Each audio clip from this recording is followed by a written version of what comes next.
Olá pessoal, meu nome é Adriano, sou psicólogo, integro aqui o grupo de pesquisa em direitos humanos, a partir do projeto Aldeia Solidária, que corresponde em dois movimentos aí, o aspecto de acolhimento do Conversa Solidária. Aliás, todo o projeto ele é uma forma de acolhimento, e também que deriva na questão da informação e do conhecimento, né? Aí a partir do que chamamos de Fórum da Aldeia, que é um fórum que nós fazemos por meio de videoconferência, optamos por fazer, estamos fazendo nesse tempo de pandemia, e que no último dia 4 de maio nós fizemos aí um debate, uma discussão, e pretendíamos colocar isso já, essa produção dessa discussão, em forma de vídeo, para que as pessoas pudessem acessar. Infelizmente não conseguimos fazer um registro disso, e isso se perdeu de algum modo, estamos aí ajustando essas questões, mas eu venho trazer para vocês um aspecto de leitura do que nós trabalhamos naquele dia, né? Então, assim, um relato que eu venho trazer, assim, do que exatamente nós discutimos. Primeiramente, o tema da noite se tratava do negacionismo em tempos de pandemia. O título era Negacionismo em tempos de pandemia, um monstro dentro de outro. Bom, por que nós colocamos isso, né? Há uma questão sanitária, sem sombra de dúvida, e que passa por políticas públicas, né, de providências, mas também por uma concepção de compreensão do que significa um gesto de humanidade e um gesto de interpretação do contexto social. Nesse sentido, é possível dizer que, assim, trabalhamos de algum modo tentando fazer uma costura entre sociologia e psicanálise, né? Eu que venho da área da psicanálise, procurei colocar, então, fiquei responsável por colocar esse tema, e eu trouxe alguns pontos que me parecem bastante importantes, em que a gente pode fazer uma costura entre a sociologia e a psicanálise. Porque a sociologia não dá conta de tudo e ela precisa de uma justificativa para entender esse comportamento humano. E a psicanálise, por sua vez, ela consegue fazer uma leitura muito singular e peculiar do funcionamento do sujeito, mas também precisa de um conjunto e um contexto em que ela se insere, porque a cultura é fundamental nesse sentido, né? Porque há uma comunicação entre sujeitos, né? E o sujeito nada mais é do que também uma referência em relação ao outro.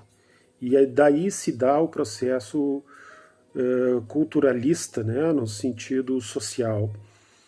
Bem, dito isso, o que é possível compreender é que o negacionismo, a negação em especial, ela se dá como um mecanismo de defesa primário, né?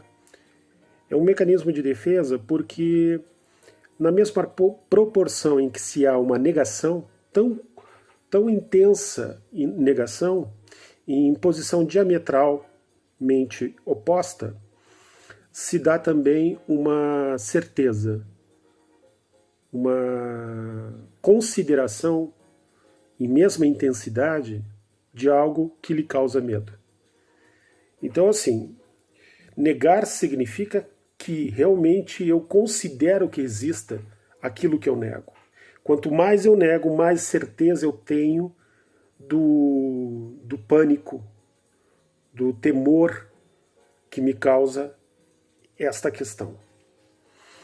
Então, assim, negar é praticamente confirmar a existência de algo, né? Mas é como eu lido com esse algo, né? Esse algo que nós podemos chamar aí pela psicanálise de real. Então há uma correspondência nesse sentido, né? Mas também nós podemos pensar que a negação ela também é um mecanismo que ela dá consistência e tem importância no sentido de produzir o juízo. Ela se dá a partir do juízo. Então eu julgo que algo é aceitável ou deve ser recusado. Eu julgo que algo merece ser considerado ou deve ser desconsiderado. E quando eu faço a opção por negar isto, Eu estou,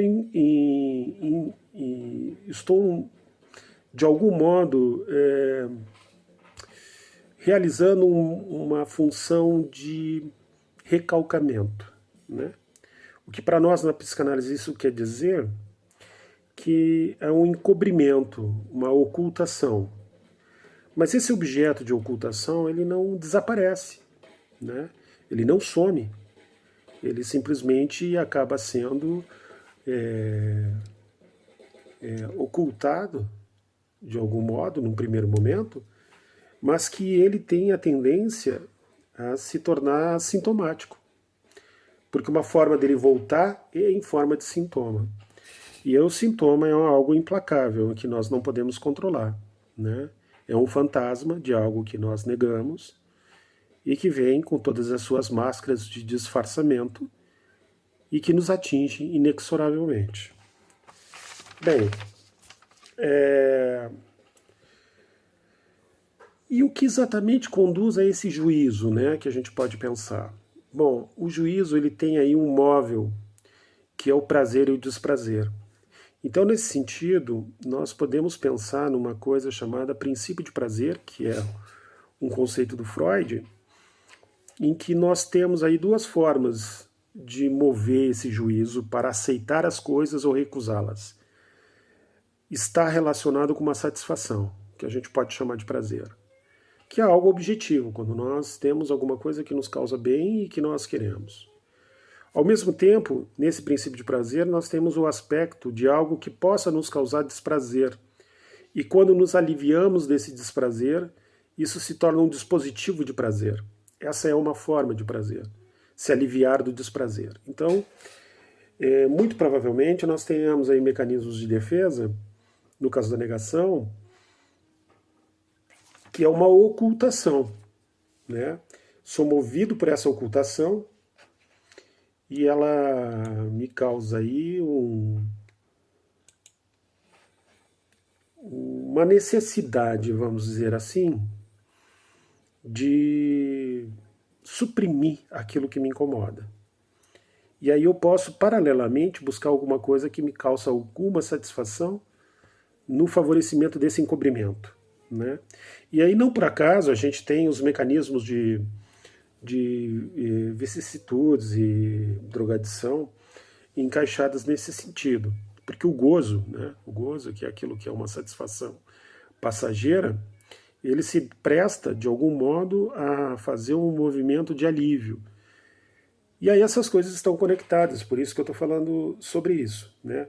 Mas onde é que a gente encaixa a questão da sociologia nisso, né?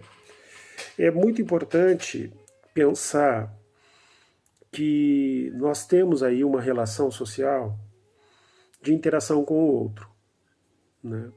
E o outro nos diz muito, nos diz sobretudo o que nós somos, né? É olhar para o outro e ver a resposta do que ele diz que também nos dá um referencial. Então essa questão social, relacional que nós temos hoje com uma questão de uma pandemia é algo bastante preocupante, né? Porque nós temos aí um processo muito sui generis, né? O que diferencia, por exemplo, o que acontece no Reino Unido do que acontece no Brasil. Me parece que no Reino Unido não há tanto uma negação, mas houve mais uma espécie de subestimação do vírus, da letalidade do vírus, do quanto ele é nocivo, o quanto ele é perigoso, né? Isso, num primeiro momento, também nos Estados Unidos, através do Donald Trump, a gente pôde perceber que houve uma certa resistência no início, mas depois se aderiu à questão da quarentena. Nós, aqui no Brasil, atualmente, estamos lidando com um mandatário que ainda questiona muito esse procedimento de quarentena, né? E aí nós temos que pensar em políticas públicas, nós temos que pensar numa questão mais sociológica, né, em que o sujeito ele pode ter uma importância dentro do contexto social a nível de sujeito, e o sujeito é aquele que é protagonista, aquele que tem direitos, aquele que tem direitos de cidadania, né, e assim, cuidar do sujeito, criar condições perceber a sua humanidade é uma questão extremamente importante, né? E isso decorre que, mundo afora, se está criando mecanismos de proteção e de auxílio a nível de estrutura de subsistência, com recursos de assistência bem mais vultosos do que no Brasil, né?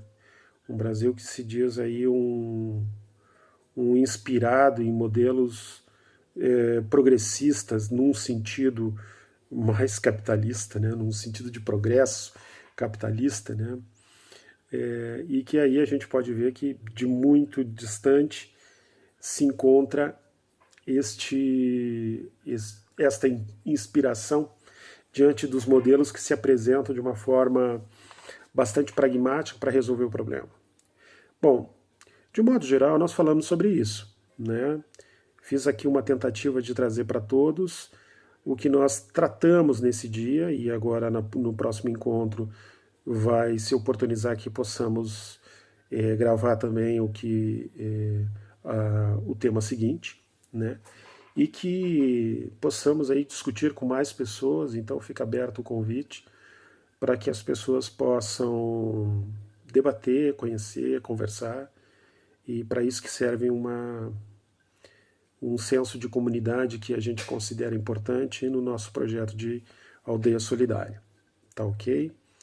Então tá, pessoal, eu considero que é extremamente importante que nós tenhamos uma percepção da realidade, né, de forma consistente. Naquele dia, inclusive, eu citei o Zizek, que é um psicanalista esloveno. Então eu fecho com essa reflexão, em que ele diz o seguinte, que sempre há uma luz no fim do túnel, né? Nem que seja um trem em nossa direção. O que isso significa dizer, né? Significa dizer que a gente não tem como conseguir superar a realidade, conseguir superar os obstáculos sem reconhecer que eles existem. Se você está num trilho de trem e olha para o fundo dele e tem uma luz, você pode acreditar que aquilo ali é uma saída e se mobilizar a partir dessa ilusão e ser atropelado.